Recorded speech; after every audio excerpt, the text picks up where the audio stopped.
সবাই ভালো আছেন তো? দুদিন হলদিয়ায় কাটার পর আজ বাড়ি ফেরার পালা।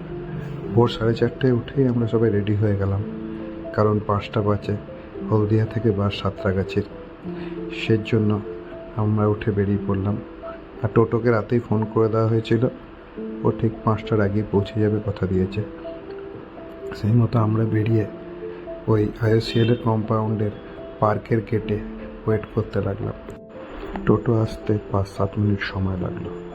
সেই সময়টুকু দাঁড়িয়ে ওখানে একটু ভিডিও করে নিলাম আপনাদের সাথে এই সুন্দর জায়গাটাকে শেয়ার করার জন্য। দেখুন কত সুন্দর ভিতরটা গোছানো। তার মধ্যেই টোটো চলে এলো, আমরা বেরিয়ে পড়লাম হলদিয়া বাস স্ট্যান্ডের উদ্দেশ্যে। 5টা আগেই আমরা হলদিয়া বাস স্ট্যান্ড পৌঁছে গেলাম। আর ঠিক 5টা 5-এ কাটায় আমাদের বাস চলে এসেছিল। আমরা তিনজনে ওখানেই আধ ঘুম অবস্থাতে যেহেতু উঠে এসেছি, মুখটা দেখলেই বুঝতে পারবেন।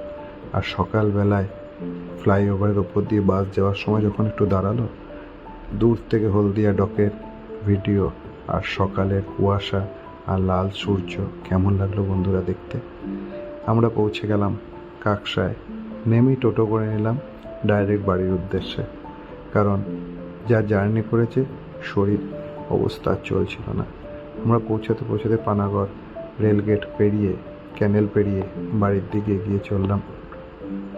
যেখানেই বেড়াতে যান না কেন আর যেখানেই যান না কেন, নিজেদের বাড়ির পরিবেশ, নিজেদের বাড়ির হাওয়া, জল আলাদাই অনুভূতি এনে দেয় শরীরে। মনে হয় যেন সব ক্লান্তি দূর হয়ে গেছে। আর দুপাশে ধানের জমি, ধান পাকতে শুরু করেছে। কেমন লাগলো বন্ধুরা ব্লগটি? ভালো লাগলে লাইক সাবস্ক্রাইব করবেন। ধন্যবাদ।